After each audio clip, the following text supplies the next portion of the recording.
Thank you very much. Thank you, Vartan, and the organizing committee for asking me to speak. I'm happy to be here. It's an incredible forum. I want to talk a little bit about my experience as a surgeon, going through some pretty amazing, incredible experiences, and share with you some personal stories. I do want to note, about midway through the talk, I do have some pictures of my hernia patients, and there's some disfigurement. So if that kind of thing makes you uncomfortable, feel free to look away. About 25 years ago, the Institute of Medicine published 2 books, To Err is Human and Crossing the Quality Chasm. And in it, they talked about the unintentional harm that we have in our healthcare system.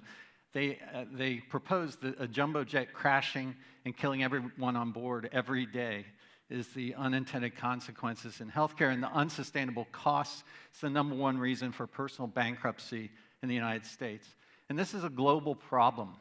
Everyone knows the United States pays more per capita for healthcare, but the slope of increase in per capita spending in essentially every country is unsustainable. So this is a global issue.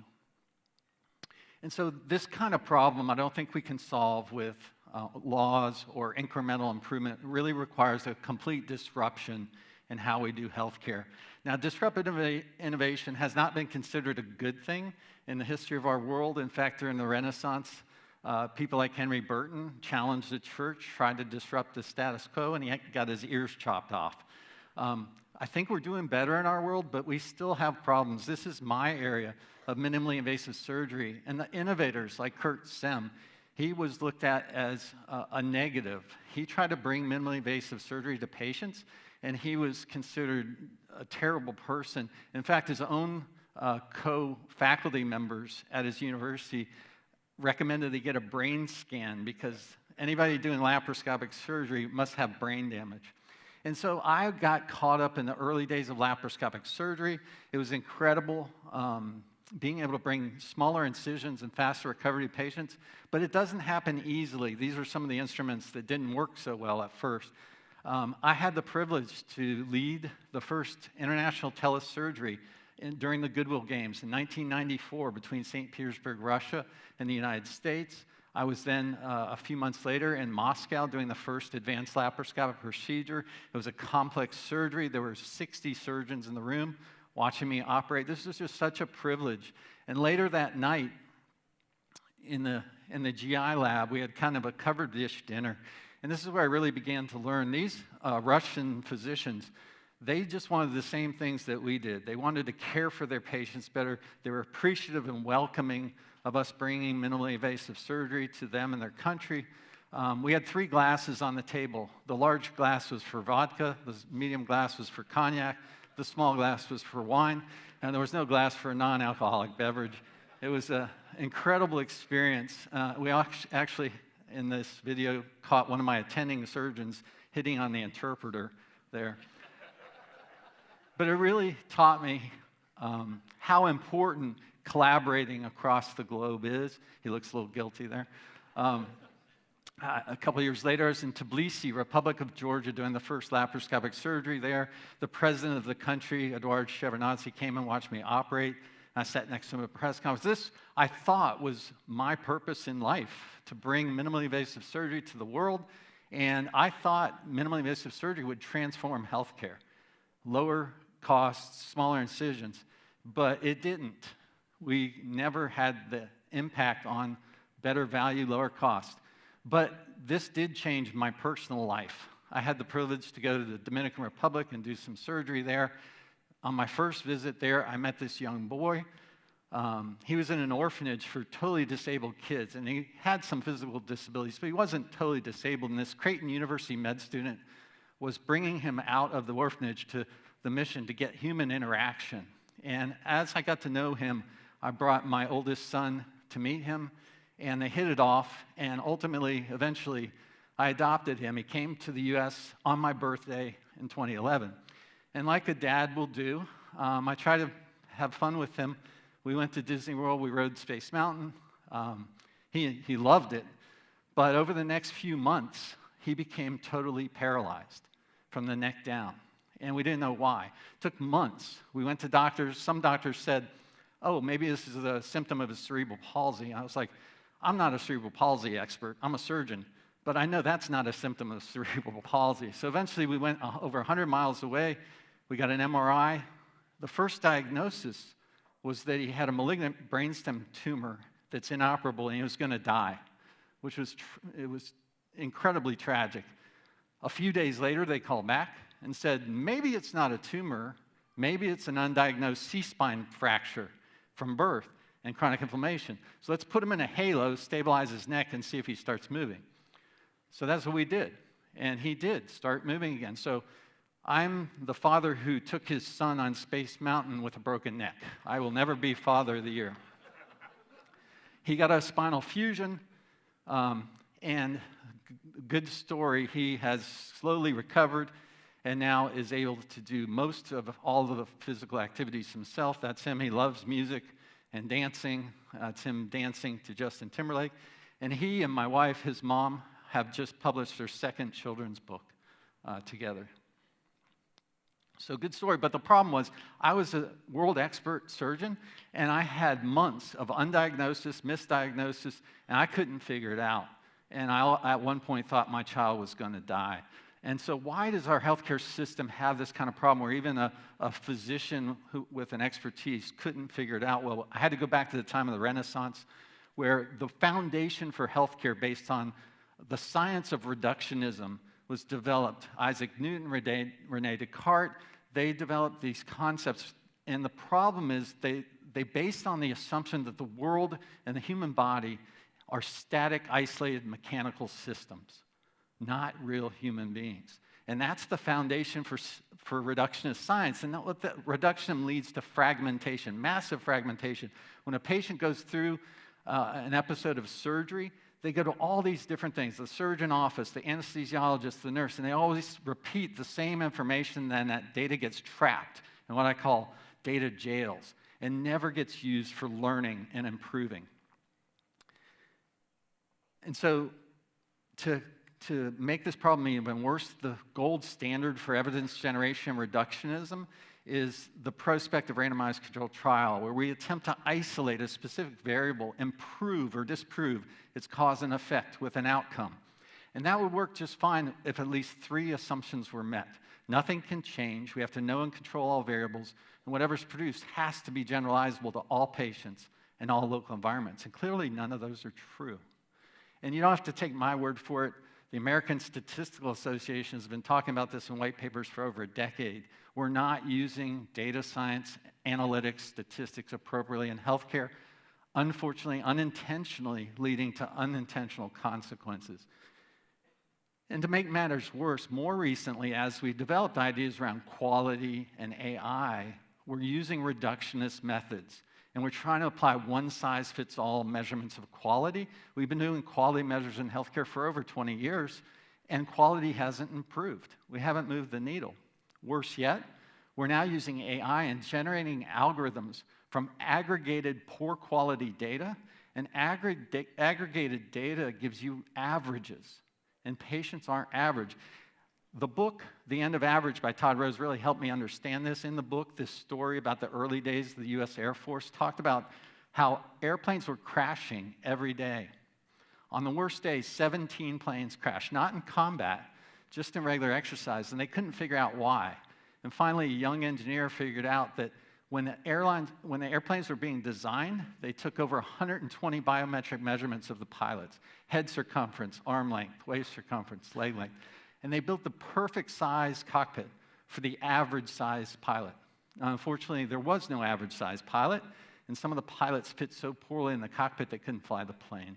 And that's when the Air Force realized you had to build adjustable size cockpits and limit the size of the pilots. And so this is a couple of slides where you might see some disfigurement, and if you want to look away, that's fine. These are my hernia patients when I used to do hernia surgery. They had very challenging, different types of hernias and hernia problems, and we could not fit them into a one-size-fits-all reductionist way of taking care of them. And I went to the textbook, Introduction to Standards and Standardization. I learned that the true definition of standardization is not uniformity, but optimal variety. And that's what we want to get to with principles of systems and data science, is understand how can we match the appropriate value-based treatment with the appropriate patient subpopulation and identify these clusters. And the only way to do that is through use of systems and data science principles. I learned this in my hernia program through studying hernia mesh. I didn't know this early in my career, obviously, and I was taught, and I taught when I gave lectures, that hernia mesh is inert. It's just, if you place it well in the body, you'll do just fine. Then I started seeing some of these anomalies, and so I worked with a biologic engineer. We built a materials characterization lab. We studied mesh after it had been in the body. What happened? And the same mesh placed the same way in two different patients can have radically different interactions and results. We did things like a compliance test where we pushed the mesh through the slot at a constant force, determining the work required. And out of the package, the mesh in number one was very compliant, very easy to deform. But in some patients, they had thousands of times more work required. It was like a brick after it had been in their body. But in some patients, like number 10 and 13, it was supple and compliant, like out of the package. So this complex biologic variability blew my mind, but it was reality. And anything we do in healthcare, whether it's a drug or a diagnostics tool or a screening test or a hernia mesh, there can have three outcomes for different patient subpopulations. It can benefit patients, could be wasteful, could be harmful unintentionally. But what happens in each individual patient is dependent on the status of different factors at that moment in time. Certain factors can lead to benefit, a different set of factors to waste, and unfortunately a different set of factors can result in harm. And we can't identify those different factors, those different algorithms, without applying a systems and data science solution in healthcare. And that's what we did over 15 years ago. I brought in a team of data scientists and engineers, and we started applying these concepts of science, of systems and data to real patient care. It's a very collaborative effort built around the whole definable patient process, and together we began to learn how to free up the data out of those data jails and put it around the patient process, learning and improving. One of the biggest discoveries we made in that process of applying the science to our program was the patient care manager saw a pattern in patient outcomes. Patients who had bad outcomes, she saw these were patients that had high anxiety, had things that expectations that were high, wanted a quick fix, and we weren't measuring that at all. So we called it emotional complexity. It's really a neurocognitive state in the brain. But when we applied nonlinear analytics, we're used to linear statistics in healthcare. Nonlinear analytics can show us weighted correlations. What are the factors most impacting outcomes? And this emotional state or neurocognitive state of the patient was the highest modifiable factor. And so we worked with a team of social scientists to develop a better measurement tool, and we continued to look at this and analyze this. And again, the nonlinear analytics showed how important this was to patient outcomes. So we worked together to identify ways to improve based on that new knowledge and those insights, and we developed a prehabilitation program to help patients address these neurocognitive issues before surgery, including things like cognitive behavioral therapy and other methodologies to rewire the brain in a healthy, positive way, and we saw better outcomes. Another part of understanding data science in healthcare is the need to clean and curate the data. Data is messy, it's fragmented, and if we don't do this decentralized in each local environment, we'll get garbage in, garbage out. I'll give you one example. We had a project. It's really important to measure post-op pain because we were working with a drug to numb the area of surgical pain for a few days. And so we used the visual analog scale, 0 to 10, because it was easy to analyze. The nurses recorded it regularly. But when we looked at the data, we saw these anomalies. Patients had a good score, 0, 1, 0, and then 8, or 1, 0, 2, 9. And we couldn't figure out. So we went to the nurses and said, can you help us understand these anomalies? They said, yes, we have to lie. The hospital administration has made a rule that we can only give 2 pain pills to a patient if we have a score of 6 or higher. And so the patient, when they want to get out of bed and walk after surgery, they want 2 pain pills. And so we have to lie so we can do our job as nurses and give them 2 pain pills. This is just a microcosm of the problem in healthcare of poor quality data. And this is nobody's fault. It's just reality. And so we have to understand this reality and address this with good quality data science principles. And ultimately, the science is about measurement and improvement. If we can measure something and use data tools appropriately, we can improve what we measure. We learned over time the most important thing to measure is value of care in the context of every whole definable process. Because if we can measure the value of care and put financial data with patient outcomes data, we can predictably lower costs and improve outcomes at the same time. And that's what we're doing. We're using a variety of tools, including interactive data tools, to gain insights and show clinicians where they can make improvements in terms of decreasing costs, improving outcomes. We did this in a pediatric appendectomy program just last year, and we showed with the data and the analytics, the insights generated, that this clinical team implemented about a dozen process improvements for their patients, and they took a variable outcomes data, including some patients about 15% complications and readmissions, and by applying these insights through systems and data analytics tools, it led to a massive improvement in value. The complication rate went from 15% to 3%, an 80% improvement, and the patient per cost decreased by nearly $1,000. To me, one of the greatest things about the systems and data science principles is that it's very, very human-centered. We'll always need a human-computing symbiosis where the human team has to determine what's the important data to program into the computer. The analytics engine of a computer and AI can produce incredible analytics and insights, but that same human team has to interpret those insights and then apply them to process improvement and be aware of things like hallucinations and spurious correlations. And as we do that, to me, the greatest part of the science of systems and data is the fact that we need each other. The ensemble model for learning is the only way to produce the highest predictive ability for algorithms in healthcare, and that means every local clinical environment has to produce algorithms that are networked globally. So only when we collaborate across the entire world will we generate the kind of algorithms that can help us all lead to better healthcare outcomes. So in summary, this is a lot to hear. It was a lot over my 30-year-plus career, but this is not new. We've been going through this healthcare and worldwide scientific paradigm shift for over 100 years. Thomas Kuhn famously wrote this in the book in 1962 about the concept of a scientific paradigm shift.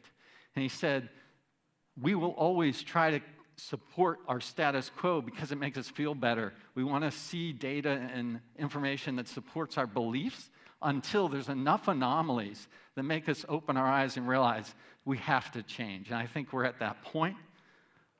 This is not new to other industries. Famously, Major League Baseball in the United States adopted data science principles famously in the book and movie Moneyball. And in the book, they asked Billy Beane, the general manager at Oakland A's who adopted this first, they asked him, what did it take to adapt data science principles into baseball? And he said it took a certain level of humility. As baseball professionals, we thought we knew everything there was to know about baseball. And we thought in every situation in baseball, we knew the right answer. And he said, we didn't. We had to humble ourselves and realize that we could do better. We could learn and improve. I think that's where we are in healthcare, humbling ourselves to realize we can learn and improve and we can do better, but we can only do that with the systems and data infrastructure in healthcare that allows us to see the data the way we need to learn and improve through value-based outcomes. So I do think it's time that we let go of the scientific paradigm of reductionism, where we thought the human body was a static, isolated machine from the time of the Renaissance, and realize that we are all complex adaptive systems. And the beauty there is we can constantly learn, adapt, and change and improve. And when we do that together, I do believe we will have a sustainable healthcare system globally, and I do believe that will lead to us having a better world. Thank you very much.